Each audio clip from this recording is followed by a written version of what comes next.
Saturation होता है तो उसमें में पांथिकता का रंग नहीं लगता है। जब सैचुरेशन का मंत्र होता है तब सच्चे अर्थ में सबका साथ सबका विकास का मंत्र साकार होता है। लोगों के जीवन में सरकार की दखल कम हो, उस दिशा में हमने हजारों कंप्लायंसेस के लिए सरकार सामान्य मानवीय पर बोझ डालती थी, उन सारे कंप्लायंसेस को दूर किया। हमने देशवासियों के लिए 1,500 से ज्यादा कानूनों को खत्म कर दिया ताकि कानूनों की जंजाल के अंदर देशवासियों को फंसना न पड़े। हमने छोटी छोटी गलतियों के कारण ऐसे कानून बने थे उनको जेल में अंदर धकेल दिया जाए। हमने उन छोटे छोटे कारणों से जेल जाने के जो परंपराएं थी उन सारे कानूनों को नष्ट कर दिया और उसको कानूनों को जेल भेजने के प्रावधान को व्यवस्था से बाहर कर दिया है। आज हमने जो आजादी की विरासत के गर्व की बात हम जो करते हैं, सदियों से हमारे पास जो क्रिमिनल लॉ थे, आज हमने उसको नए क्रिमिनल लॉ जिसको हमने न्याय संहिता के रूप में और जिसके मूल में दंड नहीं पर नागरिक को न्याय, इस भाव को हमने प्रबल बनाया है। ईज ऑफ लिविंग बनाने के लिए देशव्यापी मिशन में काम करें।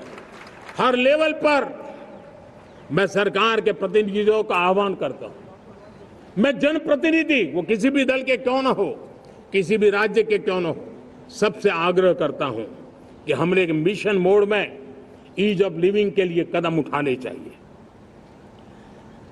मैं हमारे युवाओं को, प्रोफेशनल्स को, सबको मैं कहना चाहता हूं, आप अपने स्थान पर जहां पर आपको छोटी छोटी दिक्कतें होती है, आप उसके सॉल्यूशन को लेकर के सरकार को चिट्ठी लिखते रहिए। सरकार को बताइए कि बिना कारण की कठिनाइयां है उसको दूर करने से कोई नुकसान नहीं है। मैं पक्का मानता हूं आज सरकारें संवेदनशील है। हर सरकार, स्थानीय स्वराज्य की संस्था होगी या राज्य सरकार होगी या केंद्र सरकार होगी, उसको तवज्जो देगी। गवर्नेंस में रिफॉर्म्स, ये हमें विकसित भारत 2047 के सपने के लिए हमने उसको जोर लगा करके आगे बढ़ाना होगा ताकि सामान्य मानवीय के जीवन में अवकाश ही अवकाश पैदा हो, रुकावटें खत्म ही खत्म होती चली जाए। नागरिकों का डिग्निटी ऑफ सिटीजन, नागरिकों के जीवन में सम्मान मिले। डिलीवरी के संबंध में कभी किसी को ये कहने की मोहब्बत ना आया कि ये तो मेरा हक था, मुझे मिला नहीं, उसको खोजना न पड़े। सरकार के गवर्नेंस में डिलीवरी सिस्टम को और मजबूती चाहिए। आप देखिए, देश में जब हम रिफॉर्म की बात करते हैं, आज देश में करीब करीब 3 लाख संस्थाएं काम कर रही है, चाहे पंचायत हो, नगर पंचायत हो, नगर पालिका हो, महानगर पालिका हो, यूटी हो, स्टेट हो, डिस्ट्रिक्ट हो, केंद्र, छोटी मोटी 3 लाख करीब करीब इकाइयां हैं। अगर ये हमारे 3 लाख इकाइयों को मैं आज आह्वान करता हूं कि अगर आप साल में अपने स्तर पर जिन चीजों की जरूरत है सामान्य मानवीय के लिए 2 रिफॉर्म करें। ज्यादा नहीं कह रहा हूं मेरे साथियों, एक पंचायत हो, एक राज्य सरकार हो, कोई विभाग हो, सिर्फ 1 साल में 2 रिफॉर्म और उसको जमीन पर उतारें। आप देखिए, हम देखते ही देखते 1 साल में करीब करीब 25-30 लाख रिफॉर्म कर सकते हैं। जब 25-30 लाख रिफॉर्म हो जाए तब सामान्य मानवीय का विश्वास कितना बढ़ जाएगा, उसकी शक्ति राष्ट्र को नई ऊंचाई पर ले जाने में कितनी काम आएगी। और इसलिए हम अपने स्तर पर होती है चलती से मुक्ति पाकर के बदलावों के लिए आगे आए, हिम्मत के साथ आगे आए। और सामान्य मानवीय की जरूरत, छोटी छोटी जरूरत होती है, पंचायत लेवल पर भी वो मुसीबतें झेल रहा है, उन मुसीबतों से हम मुक्ति दिलाएं तो मुझे पक्का विश्वास है कि हम सपनों को पार कर सकते हैं। मेरे प्यारे देशवासियों, आज देश आकांक्षाओं से भरा हुआ है। हमारे देश का नौजवान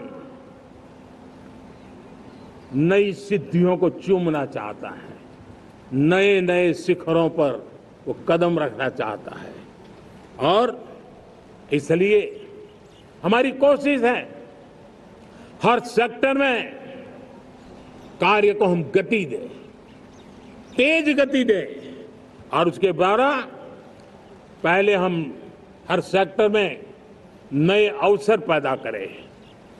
दूसरा, ये बदलती हुई व्यवस्थाओं के लिए जो सपोर्टिव इंफ्रास्ट्रक्चर चाहिए, उन इंफ्रास्ट्रक्चर पर हम बदलाव के मजबूती देने की दिशा में काम करें। और तीसरी बात है, नागरिकों की मूलभूत सुविधाओं के विषय में हम प्राथमिकता दें, उसको बल दें। इन तीनों भारत में एक एस्पिरेशनल सोसाइटी का निर्माण किया है और उसके परिणाम स्वरूप आज समाज खुद एक विश्वास से भरा हुआ है। हमारे देशवासियों की आकांक्षा है, उनके एस्पिरेशंस, हमारे नौजवानों की ऊर्जा, हमारे देश के सामर्थ्य के साथ जोड़ करके हम आगे बढ़ने की एक ललक लेकर के चल रहे हैं। मुझे विश्वास है रोजगार और स्वरोजगार नए रिकॉर्ड के अवसर पर हम काम किया है। प्रति व्यक्ति आज आय दोगुनी करने में हम सफल हुए हैं। ग्लोबल ग्रोथ में भारत का योगदान बड़ा है। भारत का एक्सपोर्ट लगातार बढ़ रहा है। विदेशी मुद्रा भंडार लगातार बढ़ा हुआ है, पहले से 2 गुना पहुंचा है। ग्लोबल संस्थानों का भारत के प्रति भरोसा बढ़ा है। मुझे विश्वास है भारत की दिशा सही है, भारत की गति तेज है और भारत के सपनों में सामर्थ्य है। लेकिन इन सबके साथ संवेदनशीलता का हमारा मार्ग हमारे लिए ऊर्जा में एक नई चेतना भरता है। मम भाव हमारे कार्य की शैली है। समभाव भी चाहिए, मम भाव भी चाहिए, उसको लेकर के हम चल रहे हैं। साथियों, मैं जब कोरोना काल को याद करता हूं, कोरोना की वैश्विक महामारी के बीच सबसे तेजी से इकोनॉमी को बेहतर बनाने वाला कोई देश है तो वो देश भारत है। तब लगता है कि हमारी दिशा सही है। जब जात पात मत पंथ ऊपर उठकर हर घर तिरंगा फहराया जाता है, तब लगता है देश की दिशा सही है। आज पूरा देश तिरंगा है, हर घर तिरंगा है। न कोई जात है, न कोई पात है, न कोई ऊंच है, न कोई नीच है, सभी भारतीय है। यही तो हमारी दिशा की ताकत है। जब हम 25 करोड़ लोगों को गरीबी से बाहर निकालते हैं, तब हमारा विश्वास पक्का हो जाता है।